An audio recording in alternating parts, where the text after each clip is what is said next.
విద్యుత్ artisan ఆన్మ్యాన్ piece rate కార్మికుల సమస్యలు పరిష్కరించాలని డిమాండ్ చేస్తూ నిర్మల్ జిల్లా కేంద్రంలోని విద్యుత్ శాఖ కార్యాలయంలో తెలంగాణ విద్యుత్ ఆర్టిసన్ ఎంప్లాయీస్ జేఏసీ యూనియన్ ఆధ్వర్యంలో ధర్నా చేపట్టారు.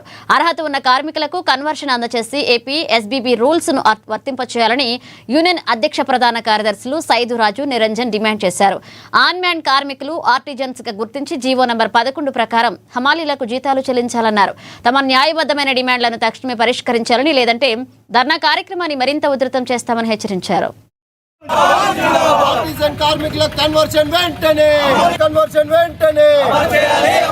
ఈరోజు రాష్ట్ర జేఏసీ ఆధ్వర్యంలో నిర్వహిస్తున్నటువంటి సమ్మెలో భాగంగా కార్యాచరణ, అందులో భాగంగా నిర్మల్ డివిజన్ ఆఫీస్ ముందు దీక్ష ధర్నా చేస్తూ ఉన్నాం.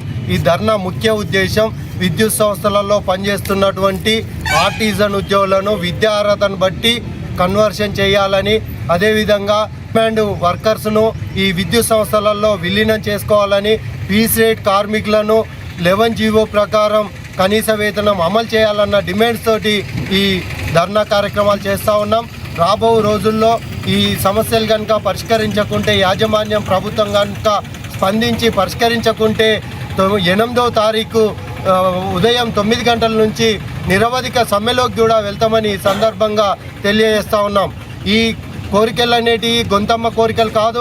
గత ప్రభుత్వంలో అన్యాయం జరిగిందని ఇప్పుడు ఉన్నటువంటి విద్యుత్ శాఖ మంత్రి వర్యులు బట్టి విక్రమార్క గారు ఫోర్ లీడర్గా ఉన్నప్పుడు అసెంబ్లీలో చెప్పిన మాటనే అమలు చేయమని చెప్తా ఉన్నాం.